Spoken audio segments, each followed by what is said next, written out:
강원국의 지금 이 사람.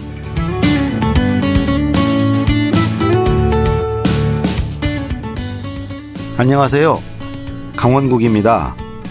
매년 이즈음이 되면 불우이웃돕기 모금하고 또 구세군 자선남비가 딸랑딸랑 울립니다.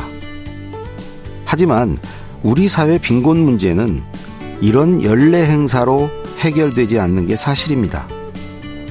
가난한 사람들은 왜 가난에서 벗어나지 못하는 걸까요? 열심히 살지 않아서? 아니면 사회 시스템이 부족해서?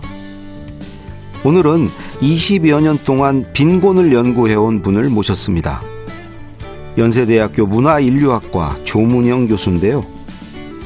어느 시대에나 존재했던 빈곤 문제, 왜 해결이 안 되는지 말씀 나눠보겠습니다. 지금 만나보죠.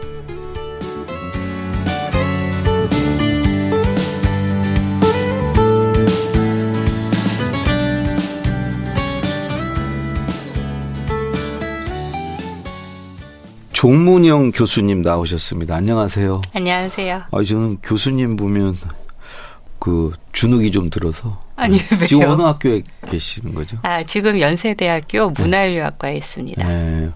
그러면 거기에 계신 지는 얼마나 되셨어요? 제가 2011년에 부임했으니까요. 이제 10년 조금 넘었네요. 그 문화인류학과에서도 저 이번에 처음 알았는데 빈곤 문제를 연구하시더라고요. 왜 하필 또 그거에 관심을 가지셨어요? 그럼 뭐 그거를 제가 딱 연구하자라고 이렇게 굳게 결심하거나 그랬던 적은 없었던 것 같은데 그냥 그 살면서 몇 가지 계기들이 있었던 것 같아요. 그거는 제가 살던 곳이 김포공항 그 근처였어요. 아시네요. 화곡동. 네, 화곡동에 살았는데 그때 이제 저희 때 국민학교였죠. 네, 국민학교 6학년 때 제가 학급 문집을 만들어야 되는데 이게 1,000원씩 내기로 했는데 다 안 내는 거예요. 그래가지고 돈을 수금하겠다고 버스를 타고서는 갔던 데가 이제 목동이었던 거예요. 친구 집에 간 거예요? 네. 반장이었어요? 반장이었으니까. 공부 잘하셨네. 공부 잘했습니다. 거기까지 수금을 하러 갔어요? 돈 수금하러 목동으로? 갔어요. 제가 버스 타고서는 1,000원씩을 걷겠다고 갔는데. 그때 1,000원 큰 돈인데? 그 당시에 아주 적은 돈은 아니었죠. 그죠? 예. 그런데 우리가 이제 계산을 해보니까 1,000원은 꼭 내야 된다라고 이제 결론을 내려가지고 그 거들어 갔다가 조금 걷다가 이제 바로 막 매캐해지고 연기 많이 나기 시작하는데 좀 당황했죠. 이게 도대체 뭔가. 그때가 이제 나중에서야 알게 된 게 이제 목동 철거. 투쟁이었었죠. 목동 신시가지 만들 때구나. 예. 목동 신시가지 만들어지는 과정에서 그래서 그때 철거 현장을 그냥 엉겁결에 보게 됐던 거예요. 그래서 그게 저한테는 좀 꽤 충격이었어가지고. 어린 나이에 그런 거에서 충격을 또 받기도 하네. 충격을 조숙하셨네. 그러게요. 그래서 저런 어려운 사람들을 위해서 살아야 되겠다 생각하신 거예요? 아니요, 꼭 그렇지는 않았는데 이거를 어떻게 설명해야 될까? 이걸 어떻게 이해해야 될까라는 것이 쉽게 납득이 안 갔었어요. 그러니까 그때 정말 이제 우리가 보통은 이제 용역 직원이라고 고상하게 말을 하지만 보통은 용역 깡패라고 많이 얘기하잖아요. 근데 이 사람들이 들이닥쳐가지고 막 집에 있었던 가재 도구들 이렇게 막 다 꺼내고 던지고 이렇게 길가에 나뒹굴어 있고 그거를 보고 너무 놀랐던 거예요. 국민학교 때? 예, 국민학교 6학년 때 그걸 보고 굉장히 놀랐었고 그러면서 또 한편에서는 이제 살면서 저희 집도 그렇게 넉넉하진 않았었거든요. 그렇기 때문에 이제 여러 가지 그런 빈곤의 문제라는 것도 좀 저희 이제 가족하고 연결지어서 생각해 볼 기회들도 있었고 그러다가 이게 자연스럽게, 그러니까 저희 언니가 이제 대학을 갔는데 대학에서 또 야학을 했었어요. 저희 언니가. 운동권. 네. 그래서 또 그런 영향을 받기도 했던 것 같고 나중에서야 알게 됐는데 저희 아버지도 야학을 하셨더라고요. 가족이 운동권이네. 그러니까 그때는 운동권이라는 용어가 없었죠. 그럼 가족이 네. 네. 빈곤 문제 천착하셔 오죠. 근데 교수님은 네. 예. 그 석사 논문을 네. 그 저기 난곡 쪽 그걸 맞습니다. 쓰셨다고 그러던데. 네. 거기가 이제 당시에 정확한 지명은 서울시 신림 7동. 예, 신림 7동을 이제 보통 난곡이라고. 그다음에 이제 거기 사시는 분들은 낙골이다. 뭐 이렇게도 많이 부르셨는데 낙골. 낙골. 예, 낙골이라고 거기가 예전에 이제 공동묘지가 있었고 그다음에 서울 중심에서 살던 사람들이 내쫓겨가지고 결국 정착하게 된 지역이었었는데 떨어질 낙자 예, 낙골이에요. 맞습니다. 그래서 해골할 때 굴자 써가지고 뭐 그런 이제 공동묘지에서 나뒹구는 그 내용이 뭐였어요, 석사? 그 석사 주제. 내용이 그러니까 늘 좀 고민이 됐던 게 이게 남을 돕는다는 게 뭘까? 어떤 이제 가난한 사람들한테 다가간다라는 거, 그래서 이제 그들과 만나고 뭔가를 한다라는 것이 과연 어떤 의미일까라는 이제 궁금증이 있었습니다.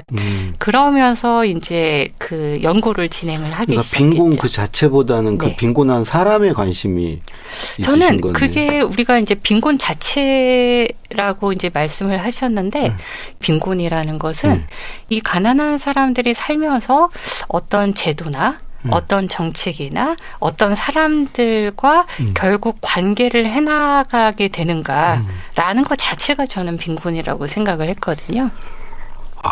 네. 좀 어렵네요. 그냥 저는 빈곤이면 돈 얼마 이하 혹은 뭐 집이 없고 뭐 또 끼니를 뭐 걸러야 되고 뭐 그렇게밖에 생각이 안 되는데. 근데 이제 그렇게 되면은 빈곤은 제 일이 아닌 거잖아요. 남의 일인 거죠. 빈곤은 제가 만약에 뭐 어느 정도 그냥 일자리도 있고 내가 또 먹을 게 있고 뭐 하면은 굳이 나의 문제라고 생각하진 않을 수가 있는 거잖아요. 그쵸? 예. 그래서 저는 좀 그런 부분들에 대해서 많이 좀 고민을 하고 싶었던 것 같아요. 네. 새로 내신 책 제목이 빈곤 과정이잖아요. 제목이. 예. 빈곤 과정. 맞습니다. 이게 무슨 의미인가요? 빈곤해지는 과정에 관한 건가요? 과정으로서 우리가 빈곤을 본다라고 하는 것은 빈곤을 처음 우리는 보통은 스냅샷으로 많이 이제 갖고 있죠. 예.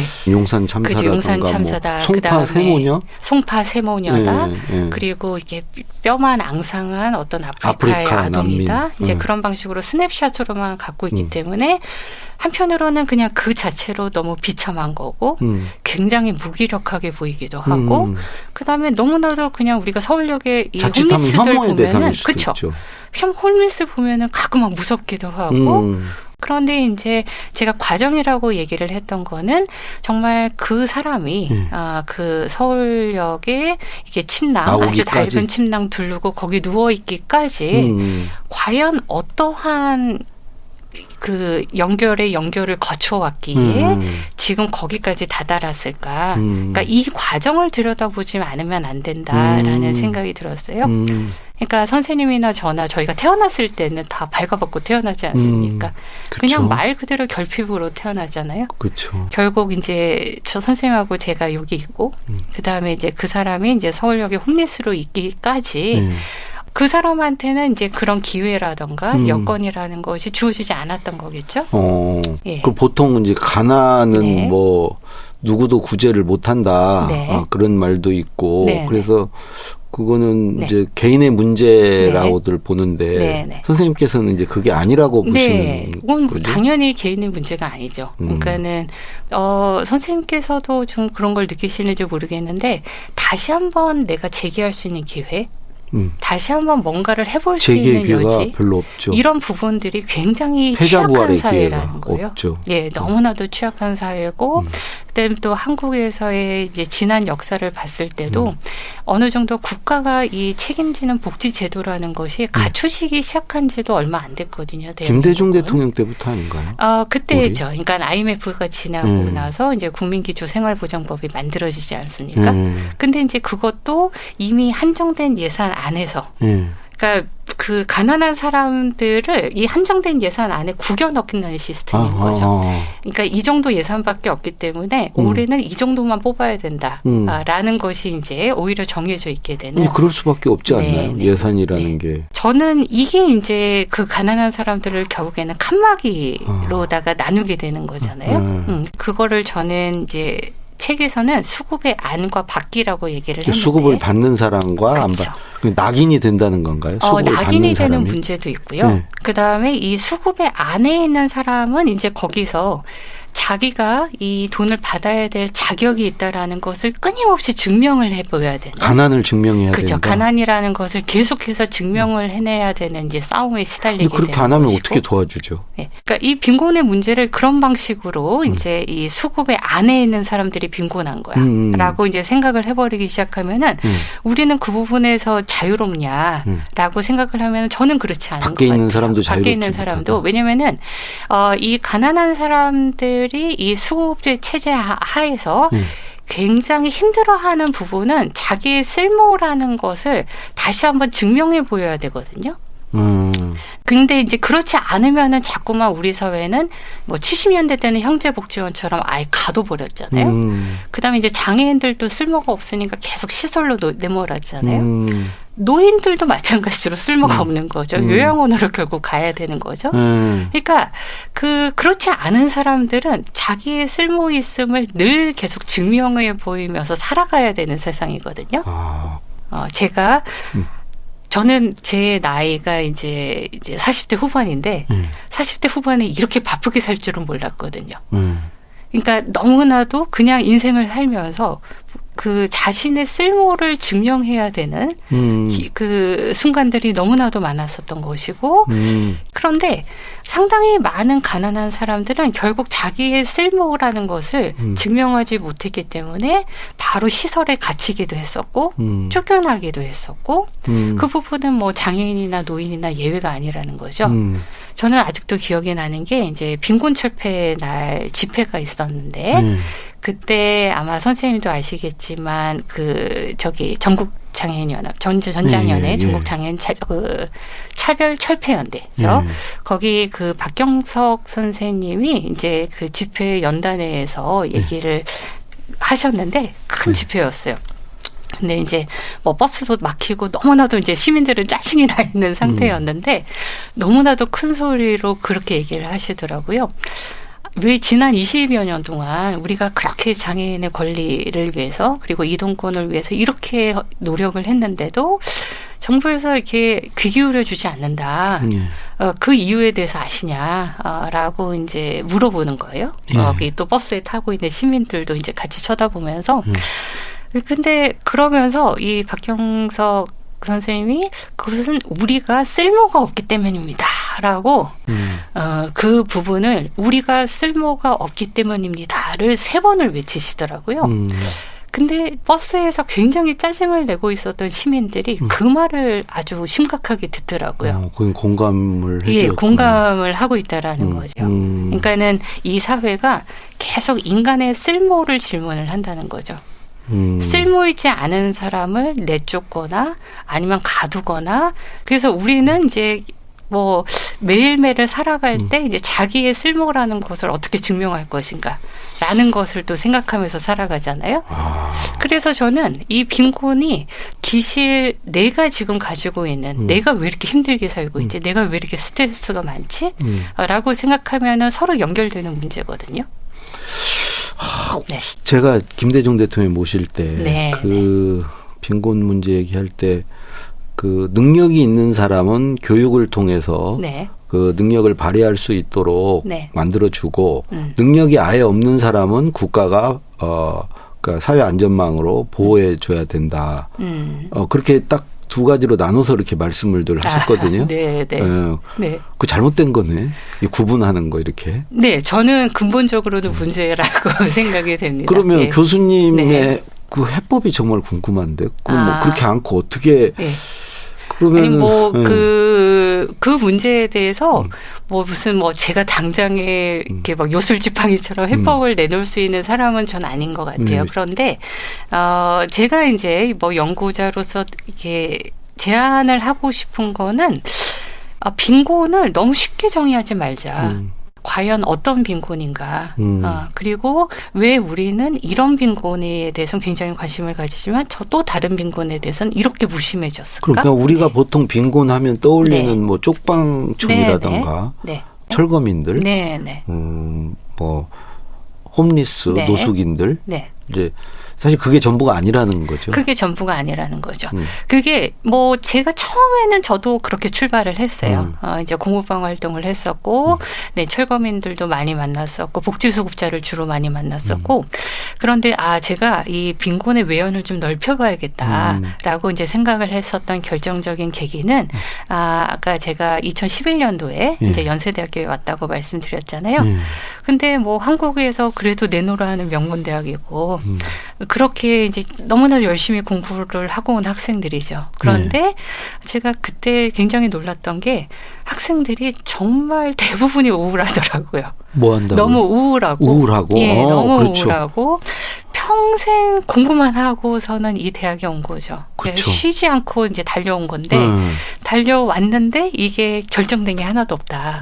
앞으로 지금부터가 시작이고 지금부터가 경쟁이야. 그러네. 본인의 쓸모를 끊임없이 증명해가지고 여기까지 온 건데 다시 또 내가 또 어떤 증명하래? 방식으로 또 쓸모가 있다라는 걸 계속 증명해봐야 되는 거거든요. 그러니까 이 학생들이 이미 대학에 왔을 때 너무 탈진돼 있는 거예요. 아니면은 지나치게 생산적인 거예요. 너무 일중독인 거죠.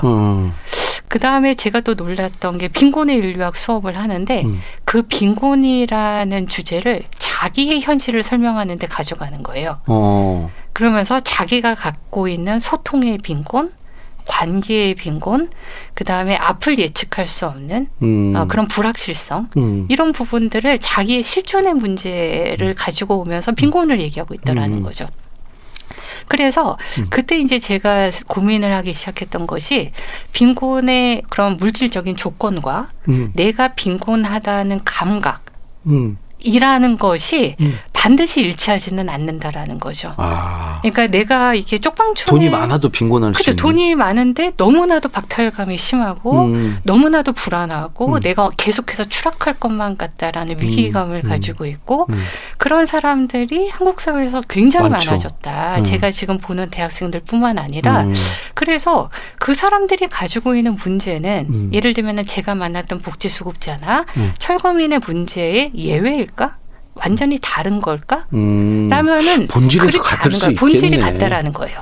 제가 봤을 때는. 그런 걸 끊임없이 증명해내야 되는. 그렇죠. 그리고 또 끊임없이 불안한 거. 맞아요. 뭐 이런 건 같네. 돈이 있건 없건 뭐 하건 간에. 네, 그렇죠. 이 빈부격차나 빈곤 문제에 있어서 한국만이 갖고 있는 어떤 특징이나 그런 게 있나요? 한국만의 색깔? 그러니까는 제가 보면은 이제 더 이상 예전처럼 내일이 오늘보다 훨씬 더 잘 살게 될 거야. 경제 성장률 더 높아질 거야. 라는 것을 이제 기대를 접어야 되는 세상이 됐다라는 것은 비단 대한민국만의 현실이 아니잖아요. 그렇기 때문에 예전에 이제 어떤 기업에서 100명을 뽑았는데 지금은 10명밖에 안 뽑는다. 그러면은 제가 봤던 이제 그 여러 이제 인류학 연구들을 보게 되면 뭐 유럽에서든 아니면 이제 라틴 아메리카에서든 이제 더 이상 10명에 들어가기 위해서 발버둥 치는 것이 아니라 좀 내가 10명에 들어가지 않더라도 그래도 살아갈 수 있는 세상을 만들어보자. 라고 생각하는 사람들이 굉장히 많아졌어요. 우리는 안 그렇고. 그런데 우리는 여전히 이게 그 10명 안에 들어가야 된다라고 하는 이제 분위기가 훨씬 더 사회적으로 많이 형성이 돼 있다라는 거죠. 그래서 우리가 또 경쟁력이 있지 않나요? 불행하죠. 아니, 불행하긴 하지만 자살률이 굉장히 높은 나라가 그렇죠. 됐죠. 그렇지만 이제 다른 나라와의 경쟁에서는 또 좀 잘하잖아요. 그래서 저는 뭐 그렇다고 절대 행복하지 않습니다. 그 말이 정말 무서운 말이구나라는 걸 다시 느껴요. 계속해서 잘해야 되고 정말 K라는 것이 브랜드가 돼야 되고 늘 앞서야 된다라는 말이 우리에게 어떤 비극을 초래를 했는가. 그러니까 아무도 그 이제 90명으로 나가려고 생각하지 않고 10명 안에 들어와서 그렇죠. 사회가 기대하는 그리고 부모가 기대하는 그런 궤도를 내가 따라가야 된다라는 강박에 너무나도 짓눌려 있다라는 거죠. 다 빈곤한 거네. 네, 맞아요. 모두가. 맞아요. 네, 맞아요. 그런데 이제 거기서 더 큰 문제는 그 빈곤을 자기가 어떻게든 벗어나기 위해서 각자가 가장 쉽게 하는 것은 자기 방공호를 구축하는 거죠. 내가 살아야 되는 거죠. 그렇죠. 네. 그런 부분이기 때문에 서로가 좀 우리가 굉장히 그 빈곤의 공통적인 조건을 보기보다는 그 상대방을 어떤 방식으로 더 밀쳐낼까? 라는 부분에 대해서 개인화하는구나. 사회적으로 풀려고 하지 않고. 네, 그 부분이 훨씬 더 그 적나라하게 드러나는 사회라고 저는 생각이 돼요. 그게 좀 가장 제가 빈곤 연구를 하면서 마음이 아픈 거는 오히려 굉장히 부유한 사람은 너무 막 너그러워요. 그리고 맞아요. 뭐라도 이렇게 막 베풀어 주려고 그러고 굉장히 관용의 정신을 갖고 있죠. 약자들끼리 더 싸워. 네, 예. 그런데 오히려 이제 고만고만 가난한 사람들, 고만고만 위태로운 삶을 사는 사람들이 너 때문에 내가 이런 거야.